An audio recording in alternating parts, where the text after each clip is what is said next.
Kamu cuma tukang ngarit, tidak punya masa depan. Jangan mimpi tinggi. Namaku Raihan. Usiaku 23 tahun. Aku tinggal di Desa Sukamaju, sebuah dusun kecil yang tersembunyi di antara perbukitan Jawa Tengah, di mana suara ayam berkokok lebih dulu menyambut fajar daripada deru mesin motor. Rumahku sederhana, dinding anyaman bambu yang mulai lapuk, atap genteng yang bocor saat hujan deras, dan lantai semen yang dingin di musim kemarau. Tapi bagi ibuku, Bu Surti, rumah ini adalah istana. Asal ada cinta dan doa, Nak. Rumah apapun jadi surga. Katanya setiap kali aku mengeluh soal bocor atau tikus yang berkeliaran. Sejak ayahku meninggal 5 tahun lalu karena demam berdarah, aku menggantikan perannya sebagai tulang punggung keluarga. Tak ada warisan selain 2 ekor kambing etawa yang kini sudah berkembang biak menjadi belasan dan sebuah sabit tua yang selalu kubawa kemana-mana. Pekerjaanku? Tukang ngarit. Ya, pemotong rumput. Setiap pagi buta, sebelum matahari menyingsing, aku sudah berjalan kaki menyusuri jalan setapak berdebu, sabit di tangan, tas goni di punggung, mencari rerumputan segar untuk pakan kambing. Kadang, aku juga disewa tetangga untuk membersihkan halaman. Rp5.000 per jam. Kadang Rp10.000 kalau tuan rumah sedang murah hati. Di mata warga desa, aku bukan siapa-siapa. Bahkan aku sering jadi bahan candaan. Itu Raihan, tukang rumput yang mimpi jadi pengantin.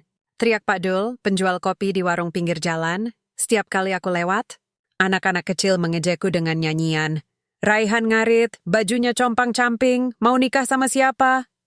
Hantu! Aku hanya tersenyum tipis, lalu melangkah lebih cepat. Madakun sudah terbiasa. Dulu mungkin aku marah, tapi ibuku mengajariku.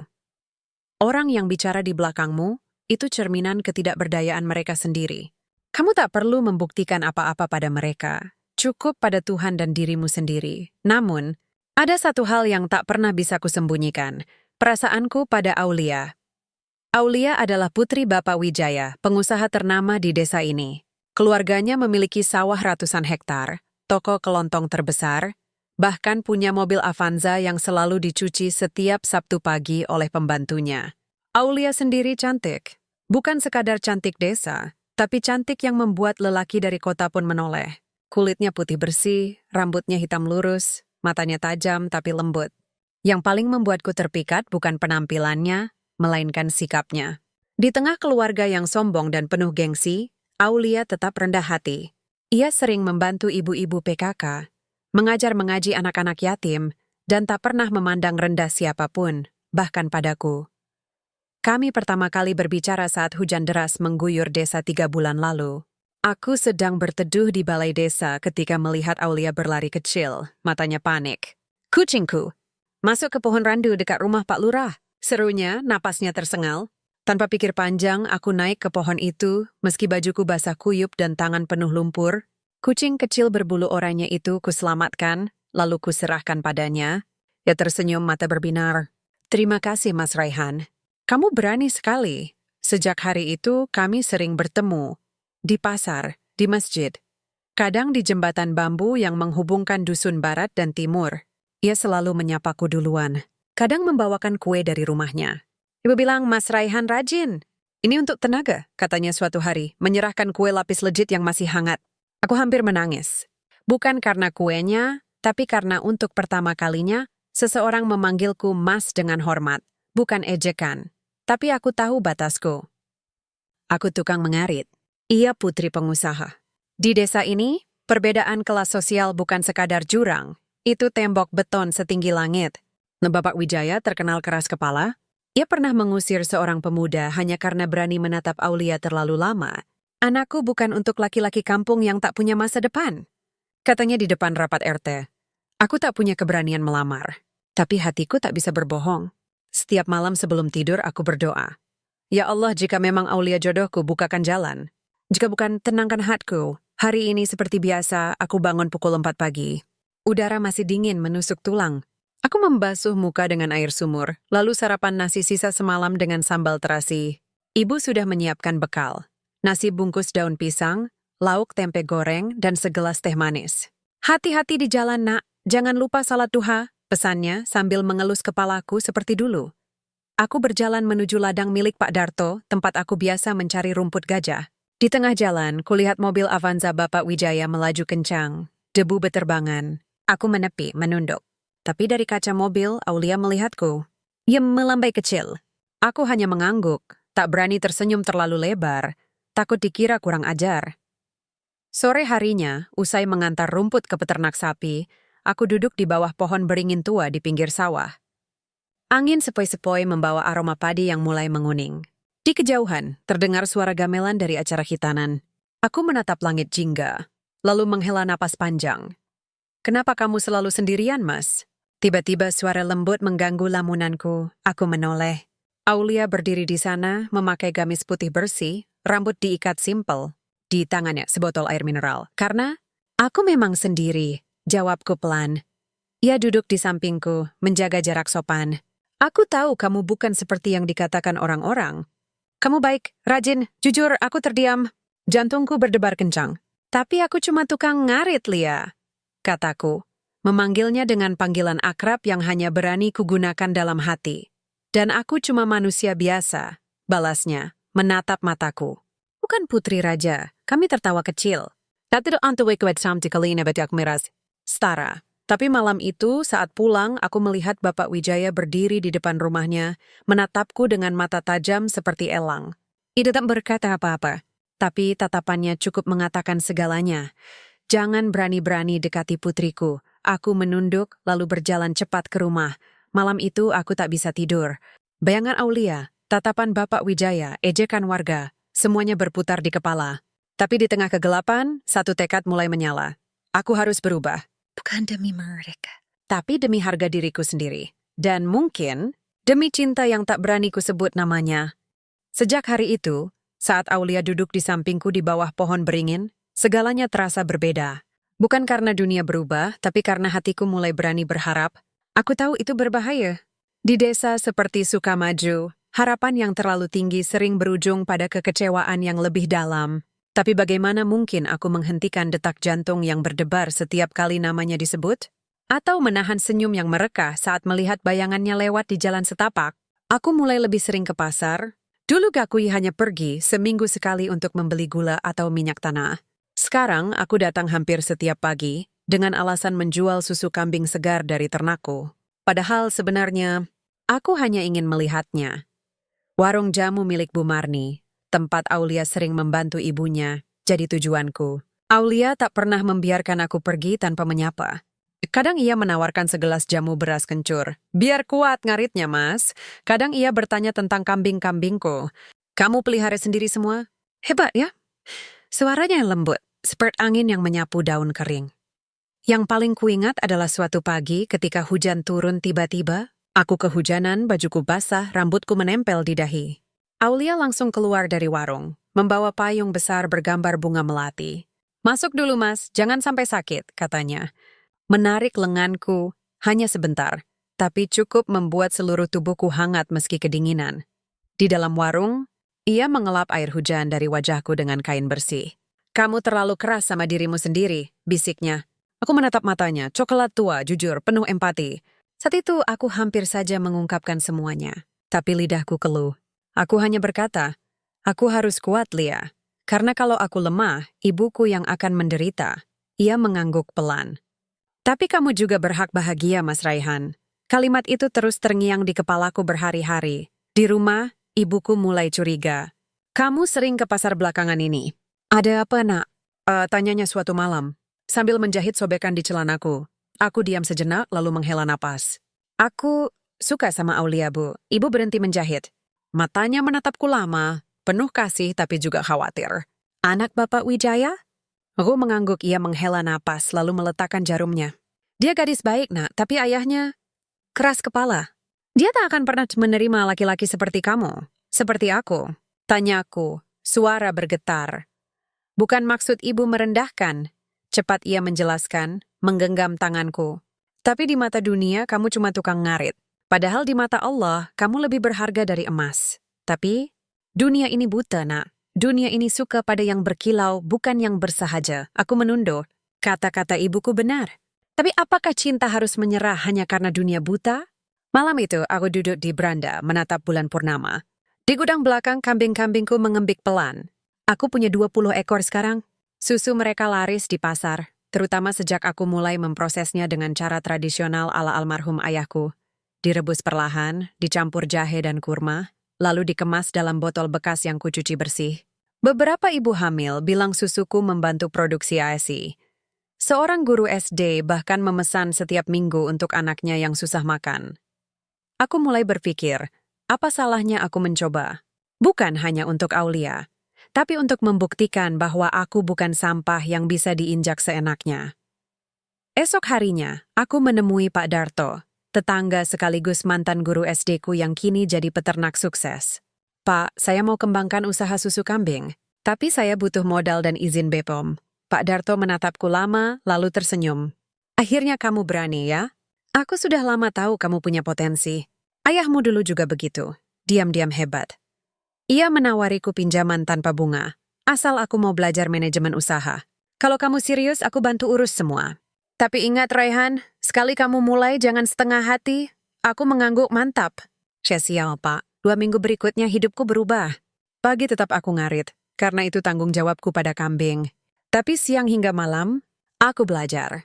Cara menghitung untung rugi, membuat label produk, bahkan dasar-dasar pemasaran digital dari Mas Fajar, sahabatku yang kerja di kota sebagai admin media sosial. Mas Fajar satu-satunya orang di luar keluargaku yang tahu rencanaku. Kamu gila, Han? Tapi gila yang keren, katanya sambil tertawa. Saat aku tunjukkan desain logo pertamaku, Raihan Jaya, susu etawa asli Desa Sukamaju. Jangan sebut nama asli dulu, sarannya. Pakai nama samaran dulu, biar aman. Jadi di media sosial, aku muncul sebagai Pak Raka, pemilik usaha susu kambing dari desa terpencil. Tak ada foto wajah, hanya tangan yang memerah susu, botol kaca berlabel coklat, dan testimoni pelanggan. Penjualan mulai naik. Dari 10 botol seminggu jadi 50, lalu 100. Aku sewa 2 ibu rumah tangga untuk membantu pengemasan. Gaji mereka kubayar tepat waktu, meski kadang aku sendiri harus makan nasi putih saja. Tapi aku tak pernah mengeluh. Setiap rupiah yang kudapat, kusimpan untuk satu tujuan, menjadi layak di mata Bapak Wijaya. Aku tahu itu ironis. Aku seharusnya tak peduli pada penilaian orang, tapi cinta membuat logika jadi kabur. Aku ingin Aulia bangga padaku. Aku ingin ayahnya tak bisa lagi menyebutku tukang ngarit tak berguna.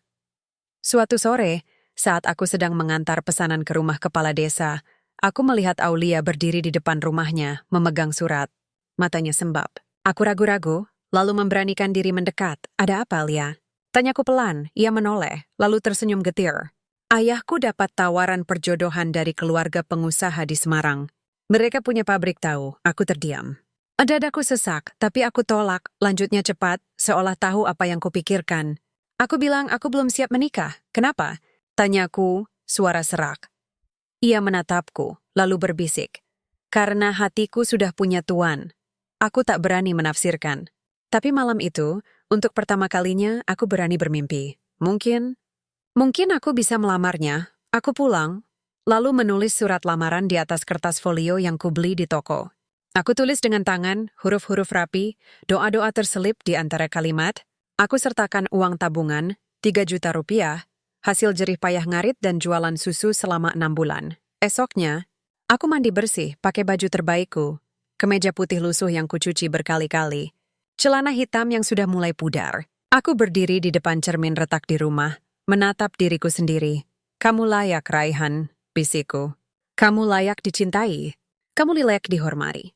Dan dengan hati berdebar, aku melangkah menuju rumah Bapak Wijaya, siap menghadapi takdir, apapun itu. Langkah kakiku terasa berat seperti menginjak lumpur basah. Meski jalan setapak ke rumah Bapak Wijaya kering oleh terik matahari siang itu, aku memegang map coklat tipis berisi surat lamaran dan uang tabungan. 3 juta rupiah yang kusimpan dalam amplop putih bersih. Setiap langkah, jantungku berdebar seperti genderang perang. Bukan karena takut, tapi karena ini adalah pertama kalinya aku berani menghadapi takdir dengan kepala tegak.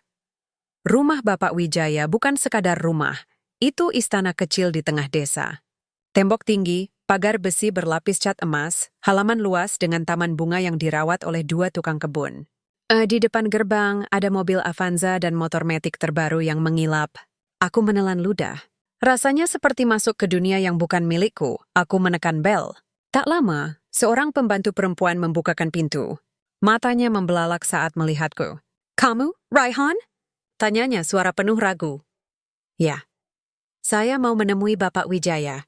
"Ada hal penting," jawabku. Berusaha tenang, ia ragu, tapi akhirnya mengizinkanku masuk. "Tunggu di teras. Saya laporkan dulu." Aku duduk di kursi rotan di teras depan. Kursi yang mungkin harganya lebih mahal dari seluruh isi rumahku. Aroma melati dari taman menusuk hidung. Di dalam, terdengar suara televisi dan tawa riang. Aku menunduk memperbaiki lipatan kemejaku yang sudah tak bisa lebih rapi lagi. Tak lama Bapak Wijaya muncul. Ia memakai kemeja batik lengan pendek, celana kain, dan sandal kulit. Matanya menyipit saat melihatku. "Kamu, ada perlu apa di sini?" Suaranya dingin, seperti es yang belum mencair. Aku berdiri, memberi hormat. "Saya datang untuk melamar putri Bapak, Aulia." Dunia seolah berhenti berputar. Wajah Bapak Wijaya berubah. Dari dingin menjadi merah padam. Ia tertawa tapi bukan tawa biasa. Itu tawa sinis, penuh ejekan. "Lemar, kamu? Tukang ngarit dari gubuk bambu itu mau melamar anakku?" Aku menahan napas. "Saya serius, Pak. Saya sudah menabung. Saya punya usaha kecil, susu kambing. Saya siap bekerja keras untuk membahagiakan Aulia." "Usaha kecil?" Ia mendengus lalu berteriak ke dalam rumah. "Aulia, keluar sini! Ada calon suami datang." Aulia muncul, wajahnya pucat. Matanya membelalak saat melihatku. "Mas Raihan, ini dia putriku," kata Bapak Wijaya sambil menunjukku seperti menunjuk sampah. "Lelaki yang berani bermimpi menikahimu. Tukang rumput yang bajunya compang-camping, hidup dari Rp5.000 per jam." Aku mengepalkan tangan, tapi tak berkata apa-apa. Aku tak ingin mempermalukan Aulia di depan ayahnya. Tapi Bapak Wijaya belum selesai. Ia Ferzan ke teras depan, lalu berteriak lebih keras, sengaja agar tetangga mendengar. "Hai, warga Sukamaju! Dengar ini!" Raihan, tukang ngarit yang setiap pagi bau keringat dan kambing, hari ini datang melamar putriku. "Katanya dia punya masa depan! Katanya dia layak!" Beberapa tetangga mulai keluar rumah. Anak-anak berkumpul di depan pagar. Pak Dul dari warung kopi ikut datang, tertawa terbahak-bahak. "Wah, mimpi jadi kenyataan nih. Tukang rumput mau jadi menantu juragan." Wajahku memerah. Bukan karena malu, tapi karena amarah yang kutahan. Aku menatap Aulia, matanya berkaca-kaca. Ia ingin bicara, tapi ayahnya menahan lengannya. "Kamu dengar, Nak? Lanjut, Bapak Wijaya," suara menggelegar. Lelaki ini tidak punya apa-apa. Tidak punya tanah, tidak punya mobil, tidak punya gelar. Dia cuma punya sabit dan kambing tua. Apa yang bisa dia beri padamu? Nasi sisa dan air sumur? Aku menyerahkan map itu. "Ini tabungan saya, Pak, 3 juta rupiah. Dan ini surat lamaran. Saya mohon izin untuk membuktikan bahwa saya layak." Bapak Wijaya merebut map itu, lalu, tanpa pikir panjang, merobeknya di depan umum. Kertas-kertas beterbangan. Uang di dalamnya jatuh ke tanah. Ia menginjak-injaknya dengan sandal kulitnya. "Ini bukan uang. Ini recehan dari keringat kotor. Anakku pantas dapat suami yang punya nama, punya jabatan, punya kehormatan, bukan kamu." Aulia menangis. "Ayah, jangan begini. Mas Raihan baik, diam!" bentak Bapak Wijaya. "Kamu tidak tahu apa-apa. Lelaki seperti ini hanya akan menjerumuskanmu ke dalam kemiskinan seumur hidup." Aku menatap uangku yang terinjak, suratku yang robek. Lalu aku menatap wajah Bapak Wijaya, penuh kesombongan, kebencian, dan prasangka buta. Tapi aku tak menangis. Tak berteriak. Tak membalas, aku hanya menunduk mengambil topiku yang jatuh, lalu berjalan pergi, perlahan tapi tegak. Di belakangku, terdengar suara ejekan, tawa, dan tangisan Aulia. Tapi yang paling menusuk bukan itu. Yang paling dalam adalah rasa hina yang disengaja, seolah aku bukan manusia, hanya serangga yang bisa diinjak seenaknya. Saat tiba di rumah, ibuku langsung tahu. Ia memelukku tanpa kata. Aku tak menangis di pelukannya. Tapi malam itu di kamar sempitku aku menangis diam-diam. Bukan karena patah hati, tapi karena harga diriku diinjak di depan orang yang kusayangi. Namun, di tengah air mata, satu teradat liar. Lebih kuat dari sebelumnya, aku akan membuktikan. Bukan dengan kemarahan. Bukan dengan balas dendam, tapi dengan keberhasilan. Esok pagi aku bangun lebih awal. Aku tak pergi ngarit. Aku pergi ke kandang, memerah susu seperti biasa. Lalu aku duduk di bawah pohon mangga, menatap botol-botol susu yang siap dikirim. Mulai hari ini, bisikku pada diriku sendiri. Kamu bukan lagi tukang ngarit yang dihina. Kamu adalah Raihan, pemilik takdirmu sendiri. Aku mengambil ponsel bekas dari Mas Fajar. Fajar, kita naikkan level. Mulai besok kita daftar BPOM. Kita bikin kemasan baru. Kita jual online nasional. Serius, Han? Tanyanya. Serius. Aku sudah cukup jadi bayangan. Sekarang waktunya aku bersinar. Meski dari balik layar, aku tak tahu berapa lama butuh waktu. 1 bulan? 2 bulan? Tapi aku bersumpah. Sebelum bulan depan berakhir, Bapak Wijaya akan tahu siapa aku sebenarnya. Bukan sebagai tukang ngarit, tapi sebagai lelaki yang layak mencintai putrinya. Dan kali ini, aku tak akan meminta izin. Aku akan membuatnya memohon maaf.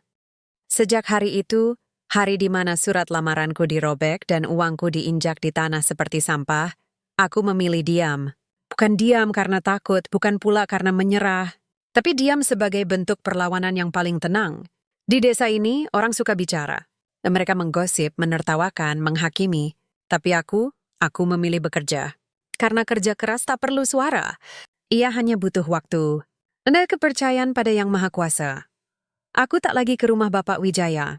Bahkan aku menghindari pasar jika tahu Aulia sedang di sana. Bukan karena benci, tapi karena hatiku belum cukup kuat untuk melihatnya tanpa rasa sakit.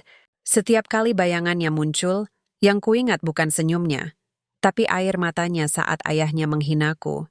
Itu cukup membuatku ingin menangis lagi. Tapi aku tak boleh. Aku punya misi sekarang. Kamu yakin mau serius begini, Han?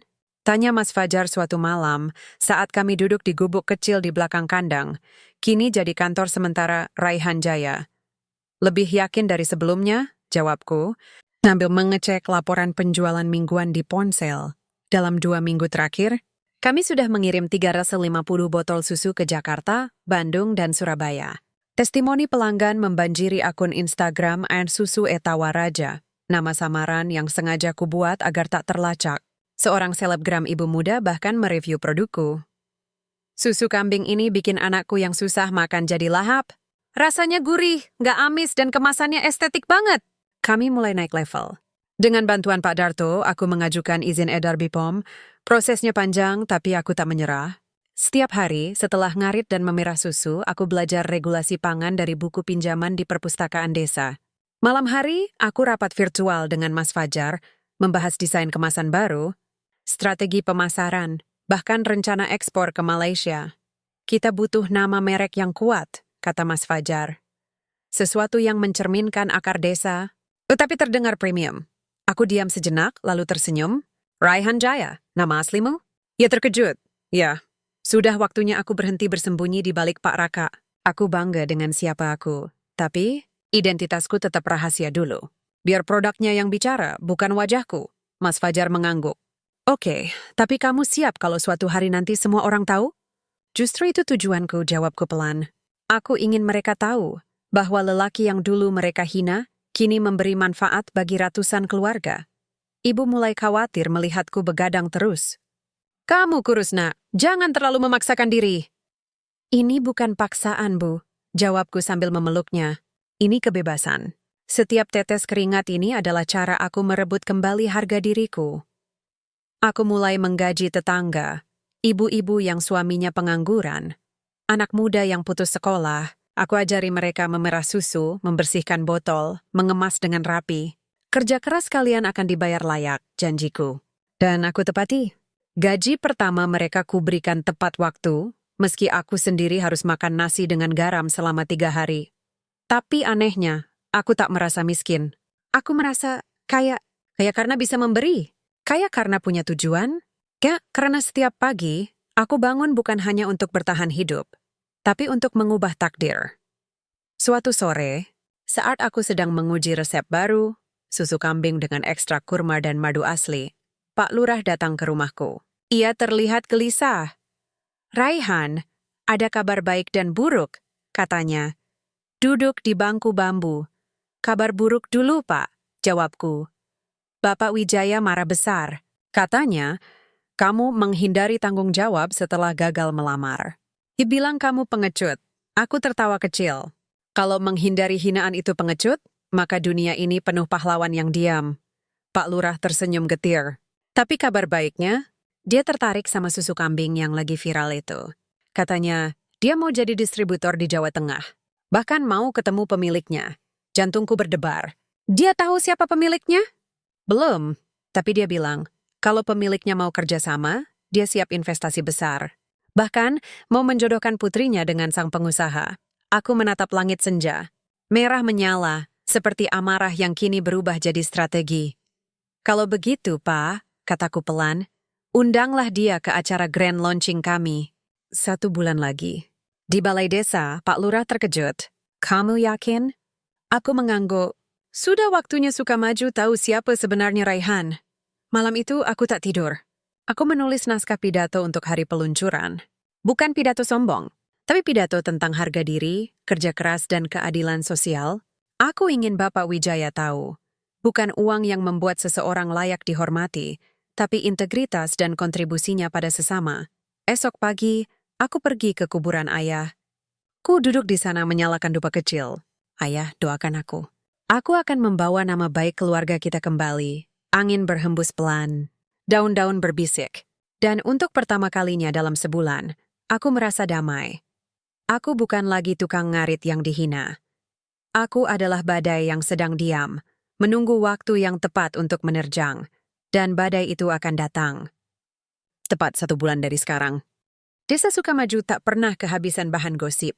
Dan sejak hari penghinaan itu, namaku jadi santapan utama di setiap warung kopi, di setiap acara arisan, bahkan di setiap doa malam ibu-ibu yang, entah sadar atau tidak, menyisipkan, semoga anakku jangan seperti Raihan dalam permohonannya. Katanya kabur malu, bisik Burini pada tetangganya di pasar, sambil memilih cabai. Bukan kabur tapi ngumpet. Malu ketahuan miskin. Timpal Bu Santi, tertawa sinis. Sudah kuduga, tukang ngarit mana bisa jadi menantu juragan? Saud Pak Dul mengaduk kopi tubruknya dengan puas. Aku mendengar semua itu. Bukan karena aku menguping, tapi karena mereka bicara seolah aku tak punya telinga. Kadang, saat aku lewat dengan motor butut pinjaman dari Pak Darto untuk mengantar pesanan susu, mereka diam sejenak, lalu lanjut berbisik lebih keras.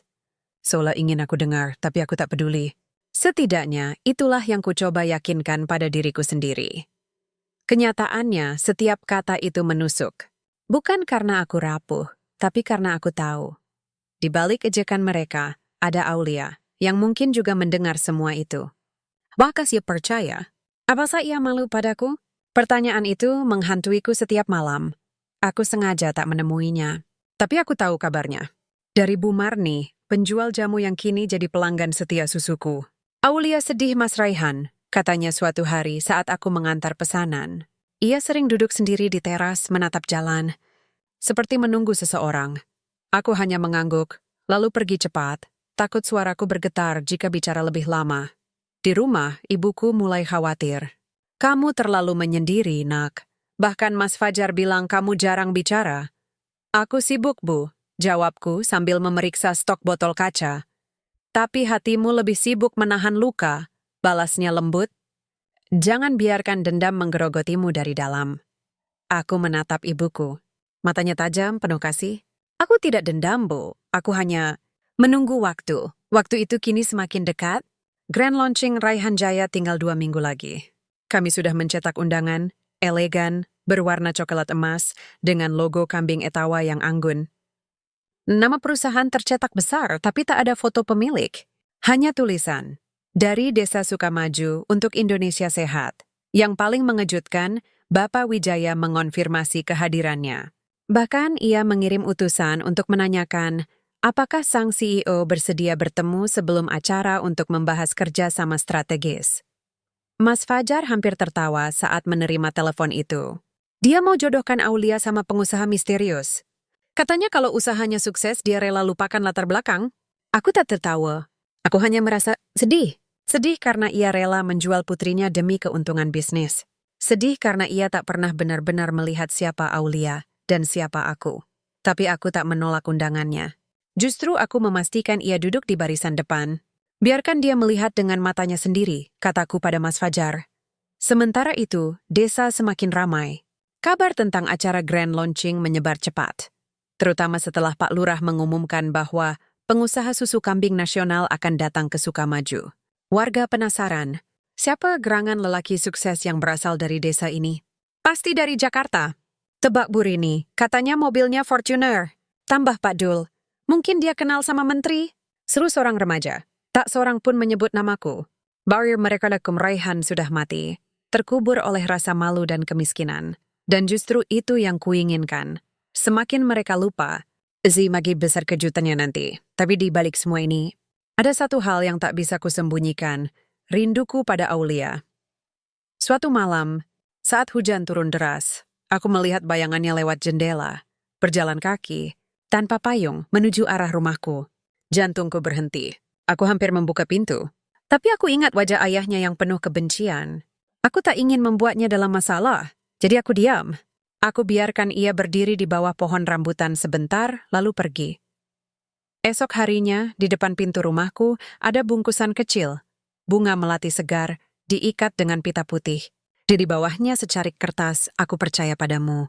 Air mataku jatuh. Bukan karena sedih, tapi karena tahu. Di tengah badai penghinaan, masih ada satu orang yang melihat cahaya dalam diriku. Dan itu cukup, karena cinta sejati bukan tentang penerimaan dunia, tapi tentang kepercayaan yang tak goyah. Meski seluruh desa menertawakanmu, aku menyimpan bunga itu di dalam Al-Quran tua milik ayahku. Sebagai pengingat, sesungguhnya bersama kesulitan ada kemudahan.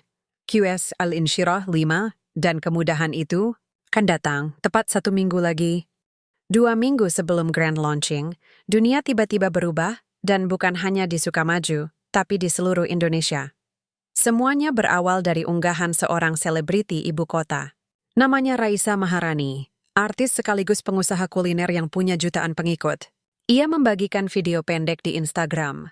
Dirinya menyesap susu dari botol kaca berlabel coklat emas, lalu berkata, "Susu kambing Etawa ini beda banget. Rasanya creamy, nggak amis, dan bikin tidur jadi nyenyak. Ini dari brand lokal, tapi kualitasnya internasional. Nama brandnya Raihan Jaya." Dalam hitungan jam, akun Instagram air susu Etawa Raihan Jaya, yang selama ini hanya punya 5.000 pengikut, meledak. Pengikut naik jadi 100.000, lalu 200.000. Pesanan membanjiri. Website kami crash. Mas Fajar sampai harus tidur di gudang hanya untuk memastikan server tetap hidup. "Han, kita kewalahan!" teriaknya lewat telepon. Suara serak karena begadang 3 hari berturut-turut. Pesanan dari Bali, Makassar, bahkan Papua. Mereka mau COD, transfer apapun asal dapat hari ini. Aku tak panik. Aku malah tersenyum. Kalau begitu kita naikkan kapasitas. Hubungi semua peternak kambing di kecamatan. Beli susu mentah mereka, kita olah jadi produk jadi. Bagi keuntungan 60-40, kamu gila. Tuh butuh modal besar. Kita punya, jawabku tenang. Tabungan dari 3 bulan terakhir cukup. Dan kalau kurang, kita pinjam dari bank syariah. Ini bukan utang, Fajar. Ini investasi untuk keadilan. Dalam seminggu, kami merekrut 20 peternak lokal. Ibu-ibu PKK dilatih jadi tim pengemasan. Anak-anak muda desa jadi kurir dengan motor listrik bekas yang kurenovasi. Desa Sukamaju, yang dulu hanya dikenal sebagai penghasil padi dan gosip, kini jadi pusat produksi susu kambing premium nasional. Tapi yang paling mengejutkan, Torstama Wijaya Celia datang ke gudang. Bukan sebagai ayah Aulia, tapi sebagai calon mitra bisnis. Ia memakai batik termahalnya, jam tangan emas di pergelangan tangan, dan senyum penuh harap. "Saya dengar Anda pemilik Raihan Jaya?" Tanyanya pada Mas Fajar, yang sengaja kusuruh mewakili sebagai manajer operasional. "Betul, Pak," jawab Mas Fajar, berusaha tidak tertawa. "Saya sangat tertarik menjalin kerjasama. Saya punya jaringan toko di 5 kabupaten. Saya siap jadi distributor eksklusif, bahkan ia menurunkan suara. Saya punya putri cantik. Kalau CEO-nya masih lajang, mungkin bisa dipertimbangkan untuk hubungan lebih serius." Mas Fajar hampir tersedak. Tapi ia hanya mengangguk sopan. "Saya akan sampaikan, Pak." Setelah Bapak Wijaya pergi, Mas Fajar meneleponku, tertawa terbahak-bahak. Dia bilang putrinya cantik, berpendidikan, dan belum menikah. Katanya CEO-nya pasti orang kota, berpendidikan tinggi, dan dengar ini, bukan tukang ngarit. Aku tak tertawa. Aku hanya merasa getir. Betapa mudahnya orang mengubah sikap hanya karena uang. Betapa butanya mereka pada nilai sejati seseorang. Tapi justru itu yang membuatku semakin yakin. Acara grand launching bukan sekadar peluncuran produk. Ini adalah panggung keadilan. Aku mulai mempersiapkan segalanya dengan detail militer. Panggung utama di balai desa, dihias dengan anyaman bambu dan kain tenun lokal. Undangan cetak dikirim ke media nasional, influencer, Bahkan dinas koperasi setempat. Setiap tamu akan mendapat goodie bag berisi susu, madu, dan buku kecil berjudul Dari Sabit ke Sukses. Kisah inspiratif tanpa menyebut namaku. Yang paling penting, aku memesan jas hitam pertamaku. Bukan jas murahan, tapi potongan rapi dari penjahit langganan pejabat di kota. Saat mencobanya, ibuku menangis. Anakku, seperti ayahmu dulu. Tegak berwibawa. Tapi ini bukan untuk pamer, Bu, kataku pelan. Ini untuk menunjukkan bahwa kemiskinan bukan takdir. Itu hanya awal. 3 hari sebelum acara, Pak Lurah datang lagi. Bapak Wijaya minta kursi VIP. Katanya dia bawa proposal kerja sama senilai 500 juta. Berikan kursi paling depan, jawabku. Biarkan dia duduk persis di bawah panggung. Malam itu aku tak bisa tidur. Aku duduk di beranda, menatap langit penuh bintang. Di kejauhan, terdengar suara kambing mengembik, teman setia yang tak pernah menilai iku berdasarkan bajuku. Aku mengingat wajah Bapak Wijaya saat menginjak uangku. Aku mengingat tawa warga saat menyebutku. Tukang rumput mimpi jadi raja. Aku mengingat air mata Aulia yang tak berdaya. Dan aku bersumpah, besok semuanya akan berubah. Bukan karena aku ingin mempermalukannya, tapi karena dunia ini butuh diingatkan bahwa harga diri tak diukur dari dompet, tapi dari hati yang tak pernah menyerah. Esok adalah hari terakhir aku menjadi Raihan si tukang ngarit. Lusa, aku akan menjadi Raihan, pemilik takdirku sendiri. Dan seluruh Sukamaju akan menyaksikannya. Pagi itu, langit Sukamaju cerah luar biasa. Seolah alam ikut bersiap menyambut hari yang akan mengubah segalanya. Aku bangun sebelum subuh, bukan karena harus ngarit, tapi karena jantungku berdebar seperti hendak melompat dari dada. Hari ini, aku kembali ke desa. Bukan sebagai tukang ngarit yang lusuh, tapi sebagai tamu kehormatan yang ditunggu-tunggu. Sejak kemarin, desa ini berubah. Jalanan utama disapu bersih, gapura bambu dihias bunga melati, spanduk besar bertuliskan, "Selamat datang di Grand Launching Raihan Jaya. Bangga produk desa menggantung di depan balai desa." Warga berdandan rapi, anak-anak memakai seragam pramuka, ibu-ibu mengenakan kebaya. Semua menunggu pengusaha muda sukses dari Jakarta yang kabarnya akan datang dengan mobil mewah. Tak seorang pun menyangka pengusaha itu adalah aku. Aku berangkat dari kota dengan mobil sewaan, Alphard hitam, bukan karena sombong, tapi agar penampilanku tak meragukan. Di dalam mobil, aku memakai jas hitam yang kubeli 2 minggu lalu, kemeja putih, dasi sutra sederhana, dan sepatu kulit yang masih berbau baru. Rambutku dipotong rapi, jenggotku dirapikan. Aku menatap cermin mobil. Wajahku sama, tapi sorot matanya berbeda. Lebih tenang, lebih tegas, lebih percaya diri. "Siapa, Han?" tanya Mas Fajar yang duduk di kursi penumpang. Aku mengangguk. "Aku lahir di sini. Tapi hari ini, aku pulang sebagai orang baru." Saat mobilku memasuki gerbang desa, warga langsung berkerumun. Mereka mengira ini mobil Bapak Wijaya atau pejabat dari kabupaten. Tapi ketika pintu terbuka dan aku keluar, semua terdiam. Beberapa orang memicingkan mata. "Itu Raihan?" bisik seorang remaja. "Gak mungkin. Raihan kan kurus, lusuh, bau keringat." Sanggah temannya, aku tak menoleh. Aku berjalan perlahan menuju balai desa, diikuti tim kecilku. Mas Fajar, 2 staf logistik, dan fotografer dari kota. Setiap langkahku terasa berat, bukan karena takut, tapi karena ini adalah kemenangan yang kutunggu bertahun-tahun. Di depan balai desa, Bapak Wijaya sudah menunggu, dengan senyum paling ramah yang pernah kulihat. Ia mengenakan batik termahalnya, jam tangan emas berkilau di bawah sinar matahari. "Selamat datang, Tuan," serunya mengulurkan tangan. "Saya Wijaya, calon mitra utama Raihan Jaya. Senang sekali akhirnya bisa bertemu langsung dengan sang visioner." Aku menjabat tangannya, dingin, tapi aku tersenyum sopan. "Terima kasih, Pak. Saya juga senang." Suara itu membuatnya sedikit terkejut. "Anda bicara seperti orang sini?" "Saya memang dari sini, Pak," jawabku pelan. "Tapi saya yakin kita belum pernah bertemu." Ia tertawa kecil, menganggapku bercanda. "Ah, pasti bercanda. Orang sukses seperti Anda pasti lahir di kota besar." Aku tak membantah. Biarlah ia terus bermimpi. Di dalam balai desa, kursi-kursi sudah penuh. Warga duduk rapi, wartawan dari media lokal siap merekam, pejabat desa duduk di barisan depan, dan di pojok kanan, aku melihatnya, Aulia. Ia memakai gamis biru muda, rambutnya disanggul sederhana. Matanya menatapku, penuh kebingungan, harap, dan kenangan. Ia merasa mengenaliku, tapi penampilanku terlalu asing. Ia menggigit bibir lalu menunduk. Aku ingin berlari, memeluknya, berkata, "Ini aku, Lia. Masih ingat tukang ngarit yang dulu kau percaya?" Tapi aku tak boleh.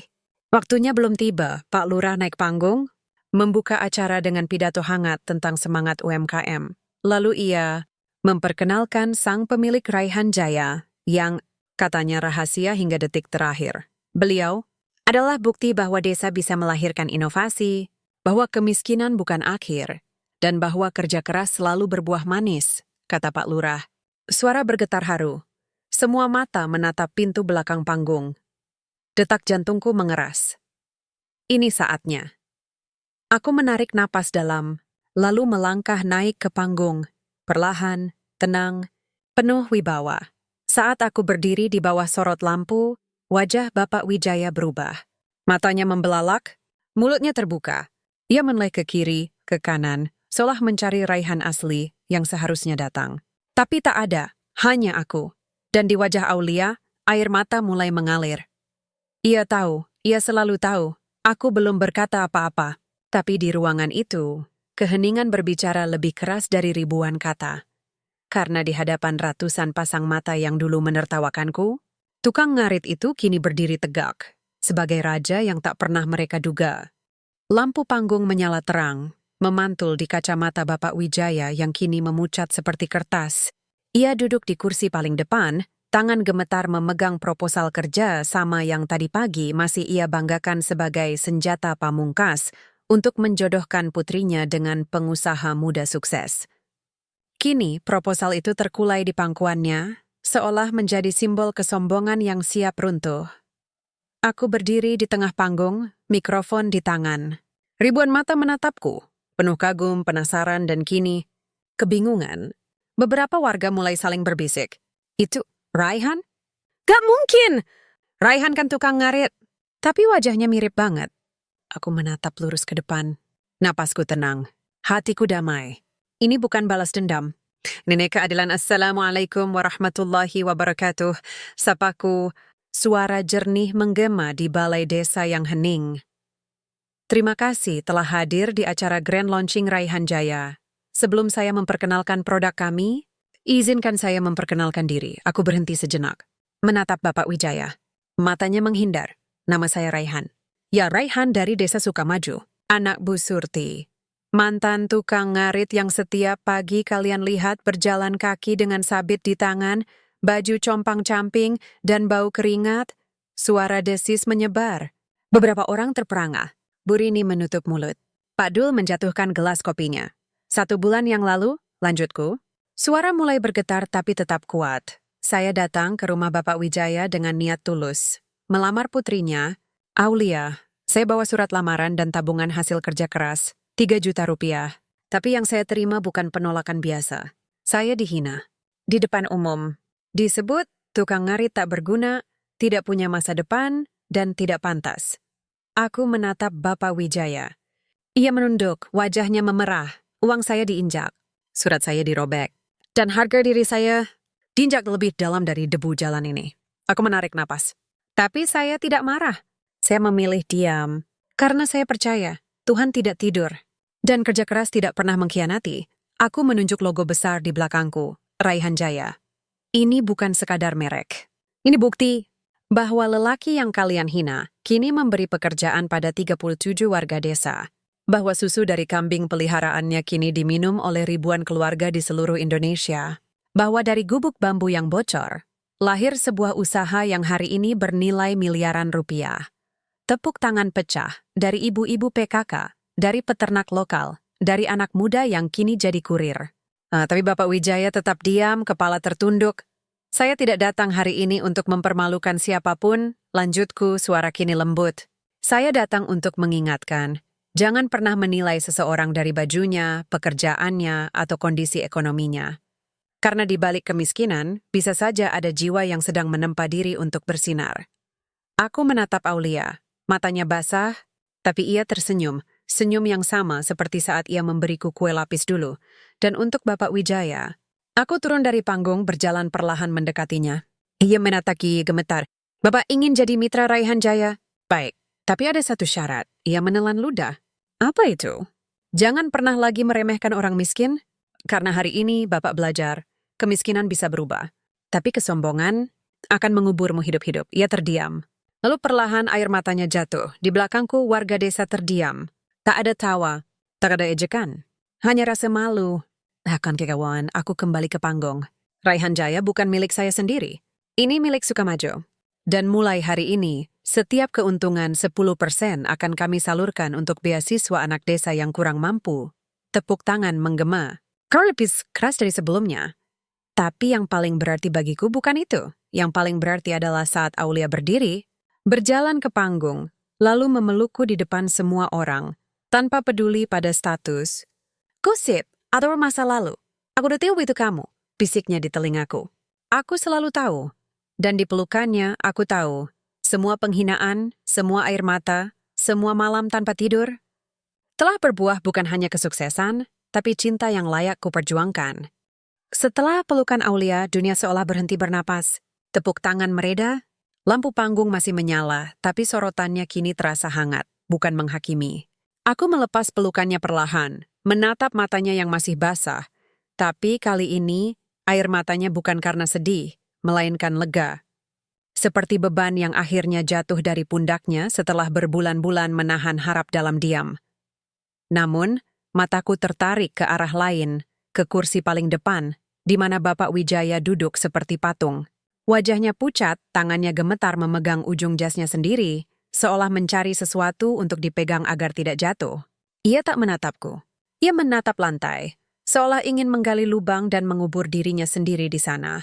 Aku tak berniat memaksanya, tapi Tuhan punya cara sendiri. Belum sempat aku kembali ke mikrofon, tiba-tiba Bapak Wijaya berdiri. Gerakannya goyah, seperti orang yang baru bangun dari mimpi buruk. Ia berjalan ke tengah ruangan, perlahan, tersandung, tapi terus maju. Warga terdiam, bahkan anak-anak berhenti berisik. Saat ia tiba di bawah panggung, ia menatapku. Ternyata yang dulu tajam seperti pisau, kini redup, penuh penyesalan. Raihan, suaranya serak nyaris tak terdengar. Boleh saya naik? Aku mengangguk pelan. Ia naik ke panggung dengan susah payah, lalu berdiri di sampingku. Ia mengambil mikrofon dari tangan Pak Lurah yang terkejut. Napasnya berat. Ia menatap ratusan wajah yang kini menunggu, bukan sebagai juragan desa yang ditakuti, tapi sebagai manusia yang rapuh. Saya minta maaf, katanya suara bergetar, bukan hanya pada Raihan, tapi pada kalian semua. Ia menunduk sejenak, lalu melanjutkan, lebih keras. Saya selama ini sombong. Waidikan kekayaan membuat saya lebih tinggi dari orang lain. Saya hina Raihan karena ia miskin. Tapi hari ini, Tuhan menunjukkan betapa butanya saya. Air matanya mengalir. Ia tak mengusapnya. Saya menginjak uangnya, merobek suratnya, dan mempermalukannya di depan kalian semua. Tapi lihat sekarang, dia membangun usaha yang memberi kerja pada warga kita, sementara saya hanya mengiksenggutung rugi di toko. Ia menoleh padaku, matanya memohon. Raihan, nak, maafkan saya. Saya buta oleh uang dan gengsi. Saya lupa bahwa manusia dinilai bukan dari apa yang ia miliki, tapi dari apa yang ia lakukan untuk sesamanya. Lalu, di depan seluruh desa, Bapak Wijaya, pria yang tak pernah membungkuk pada siapapun, berlutut. Bukan sekadar menunduk, tapi berlutut. Maafkan saya, ulangnya, suara pecah. Dan Turibikisdi telah mengajari saya arti harga diri yang sebenarnya. Ruangan itu hening total. Tak ada yang bersuara. Bahkan angin seolah berhenti berhembus. Aku turun dari panggung, lalu berjongkok di hadapannya. Aku tak menyuruhnya berdiri. Aku hanya menatap matanya dan berkata pelan, "Cukup untuk kami berdua dengar. Saya memaafkan Anda, Pak. Tapi jangan minta maaf hanya karena saya sukses. Mintalah maaf karena Anda pernah meremehkan manusia." Ia mengangguk. Air matanya jatuh ke lantai kayu balai desa. Aku menarik tangannya, membantunya berdiri. Lalu saat dia mencium orang, aku memeluknya, pelukan yang kaku, tapi tulus. Di belakangku, tepuk tangan mulai mengalun. Perlahan, lalu menggelegar. Bukan tepuk tangan untuk kesuksesanku, tapi untuk keberanian seorang ayah yang mau mengakui kesalahannya. Aulia menangis lagi, tapi kali ini, ia tertawa di antara air mata. Ibuku yang duduk di barisan belakang, mengusap wajahnya dengan ujung selendang. Mas Fajar bersiul pelan, lalu berkata pada Pak Darto, Ini lebih dramatis dari sinetron, Pak. Tapi bagiku, ini bukan drama. Ini kemanusiaan. Setelah acara Bapak Wijaya tak langsung pulang, ia mendekati ibuku, lalu mencium tangannya. Maafkan saya, Bu Surti. Saya telah menyakiti anak yang paling Anda banggakan. Ibu hanya tersenyum lembut. Allah Maha Pengampun, Pak, dan anak saya selalu percaya pada kebaikan.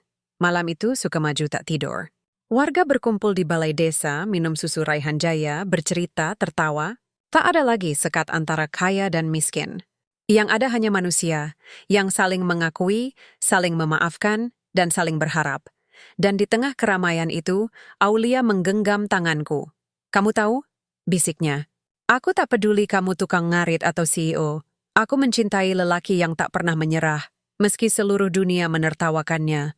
Aku menatap langit malam, penuh bintang. Seperti malam pertama aku berani bermimpi. Dan untuk pertama kalinya, aku merasa utuh. Bukan karena aku sukses, tapi karena aku akhirnya dilihat. Bukan sebagai pekerjaanku, tapi sebagai manusia. 1 bulan setelah grand launching Raihan Jaya, Desa Sukamaju tak lagi sama. Bukan hanya karena jalan utamanya kini diaspal, hasil kerja sama dengan dinas desa, tapi karena atmosfernya berubah. Tak ada lagi ejekan di warung kopi. Tak ada lagi bisikan tukang ngarit saat namaku disebut. Yang ada hanyalah sapaan hangat. Mas Raihan, susunya kapan dikirim? Atau terima kasih mas, anak saya jadi kuat minum susu tawanya. Tapi yang paling berubah bukan desa, melainkan hati manusianya. Bapak Wijaya, yang dulu sombong dan kaku, kini jadi relawan utama di pelatihan peternakan kambing yang kubuka gratis setiap Sabtu pagi. Ia datang bukan dengan mobil Avanzanya, tapi dengan sepeda ontel tua, katanya. Biar merasakan bagaimana kalian dulu berjalan kaki. Ia tak lagi bicara soal status atau kekayaan. Yang ia tanyakan pada setiap peserta. Apa mimpimu? Oh, dan apa yang sudah kamu lakukan hari ini untuk mewujudkannya? Aulia dan aku tak langsung menikah.